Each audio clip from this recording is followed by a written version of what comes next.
Thank you for joining us because we are very excited to be joined by the manager of Brighton in the Premier League, Fabian Hürzeler. Fabian, great to see you. Thank you for your time. Yeah, thanks for the invitation. I'm looking forward.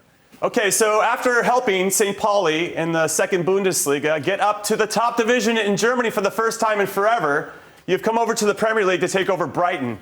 So my question is, what's been the biggest adjustment for you moving over to the Premier League? Yeah, you have to view this point out of two different perspectives. So the one thing is, of course, moving to a different land, to a different culture, to a Premier League or to a league, what is for me the best league in the world. So amazingly intense. I think that this league is so equal. Everyone can beat everyone, and it's very challenging. It's very competitive, this league. So you always have to be in your best version. You always have to try to improve every day, try to adapt and adjust small things to win the games. And that's why for me the biggest thing is really like the challenge to prepare a game, to find the right solutions during the game, and then do it week by week. All right, so just because he's being a little bit humble, I have to throw it out there. He has coached 11 games in all competitions for Brighton. He's only lost once, 6 wins, 4 draws, 1 loss. You're absolutely crushing it. What do you attribute this success? Because you clearly took some methodologies that worked for you at St. Pauli, and now you're applying them at Brighton. What's been the biggest one that maybe you've used from your time in Germany and now brought it over here to England? So for me, the most important is the culture you build. It's that you build like an environment where everyone can improve, not only the players, also the staff members. You have to build like a culture where everyone really loves to enter and where everyone tries to be the best version of himself, to do everything for the success. Because for me, it's always like a togetherness. So you never achieve great things on your own. And that's why for me, it starts with the kit man, continues with the physio, continues with the analyst. So with the chef, everyone is important. Then of course, the second thing beside this culture is always like the players. And I have like great players here. I had great players in St. Pauli. The players, they have like an intrinsic motivation to improve themselves every day. They try to be really their best version, what they can be every day. They come here, they're enjoying it, the time together. They find a good balance between like working hard and also like enjoying the time together, because I think to enjoy the things you do is so important to be successful and try to really improve every day. So it's a combination of a lot of things. As a summary, I would say the culture is so important, and we had already a great culture here, that the club has already great values, and it's just for me that I try to integrate there as quick as possible. And the second thing is always like the players, it's the team, and therefore we had a great summer with great signings, and the players who are here, they are also great players. So I think these two things are the most important things. Fabian, the word culture is something that you've used a lot, and a word that I like to use as well when it comes to football. For you being such a young manager and going into this Brighton dressing room with some of the senior players that they have, and knowing how influential senior players can be in culture, how have you got the senior players at Brighton to buy into your ideology and belief in football? I try to be, and that's I think the most important. At first, try to be authentic, so don't try to be artificial. The second thing, I always call my role like the friendly authority. So on one side, it's very important to convince the players by the power of the idea. So to explain them the why we do something, and to really like listen to them. So also get their feelings, their convincement, and their experiences, what they experienced so far. And then it's about like really try to give them the feeling that my idea is to improve them, because I had the experience, if a player really feels that I want to make him better, and he has the feeling that I can make him better together with my staff, then I think the players, they buy in. And friendly authority, the second word is like being the authority, means like to be really clear in your leading style and to be really clear in your style of play, because in the end, sometimes you get like questions from the player. You get like sometimes you are maybe testing by the players, they're finding gaps. And if you're not really clear on what you want to do in cases of regarding in like leading style and like playing styles, if you always try to change yourself or change your principles or your values, then I think you don't have this clarity to be consequent. And that's the last thing, being consequent. If there's something what is against your values, if there's something what is against the culture, what you can't accept, then you have to be really consequent. So it's a mix of like being authentic, listen a lot to the players, trying to get their convincements by making them better, and then being like really clear and consequent in your principles. Fabian, I like the fact that you're about educating the players on the game and giving them a reason why, something that a lot of players can relate to. But on the other hand, are you a manager that you'd say is also welcome to getting advice from players or feedback from players? Are you a doors open type of manager, or are you the one that's in charge? Yeah, of course, in the end, I make the decisions, and I think coaches, they have to have this skill to make tough decisions, also decisions where the players might get hurt. And the other thing is, like, of course, there's this famous sentence, my door is always open. Of course, you can always say it as a coach, but for me, it's more important to really live it and to really like build these relationships to the players, and you don't build it by having like one meeting or having like one discussion.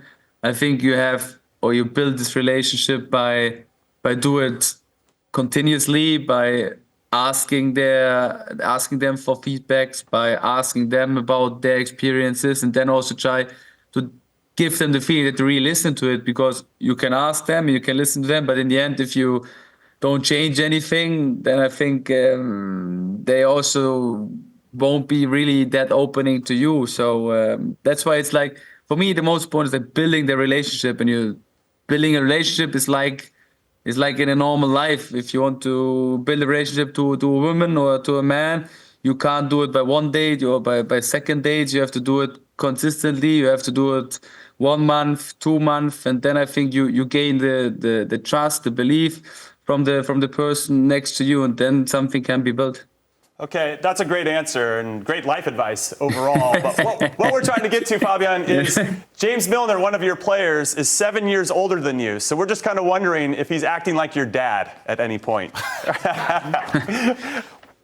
No, he's acting like a very experienced player, and a player who is a great leader and who takes a lot of responsibility, and of course, who is very helpful on the pitch and beside the pitch. All right, I just a joke, but I appreciate you giving a nice straight answer there, and I know that Milner's a top professional. All good. So you have a big week coming up. You get to play Liverpool twice, first in the Carabao Cup. How do you prepare for a team that is that talented and obviously on a great run this season under a new manager themselves in Arne Slot? Yeah, like to all the other games too. So I think we always try to be the best prepared team. We always try to find a good balance, how much input you give to your own team, how much you let them decide on their own on the pitch. So it's always like finding good mixture of this. And of course, it will be a big challenge, but I think we have to focus also on our development and our process, and we can't focus too much on the opponent. So of course, we have to do sometimes small adjustments, adaptments, but in the end, we are in a process. We have a lot of new players, a lot of young players, and we always try to improve them game for game. So it will be a next big challenge against maybe one of the best teams in the world at the moment, twice times. So we are really looking forward to compete against them.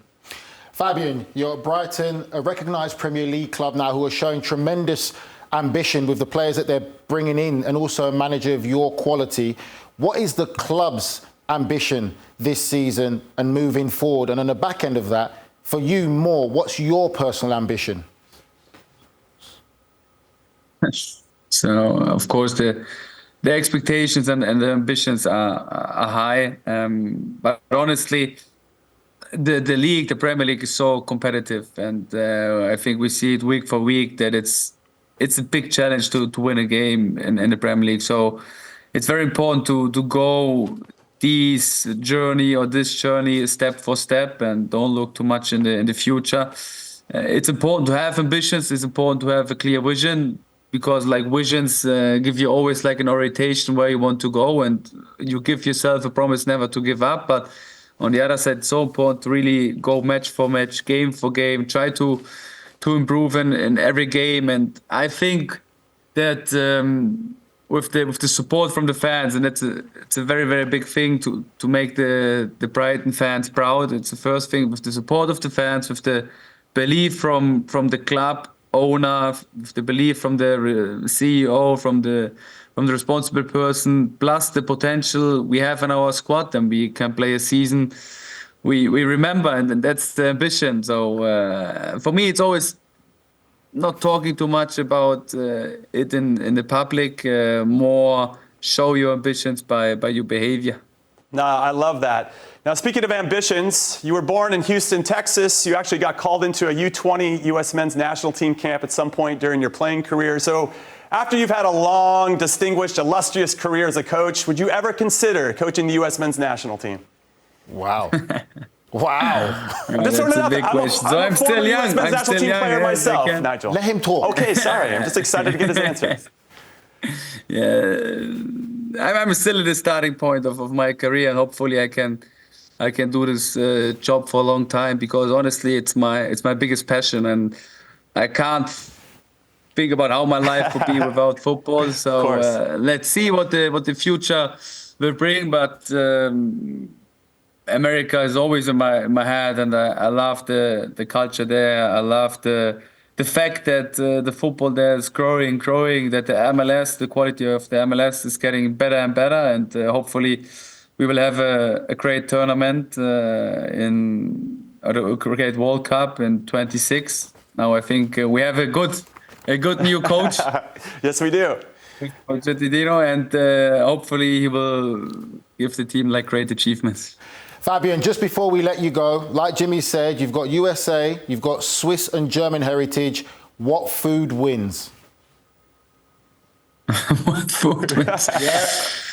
Yeah, that's a really good question. So from all different countries, I have favorite food for sure. But if I have to say one thing, then I would say, like, I always will remember one trip I had in the United States, where there was like a barbecue restaurant with an open fire, and there we eat like an unbelievable different kind of meats. I will never forget this taste of food. So if I have to make one choose, then I would go to a really good barbecue restaurant in the United States. I love to hear it. That means USA wins. He's answered without answering. Thank you so much for your time.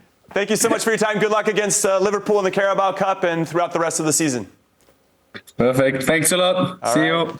Fabian Hürzeler, everybody.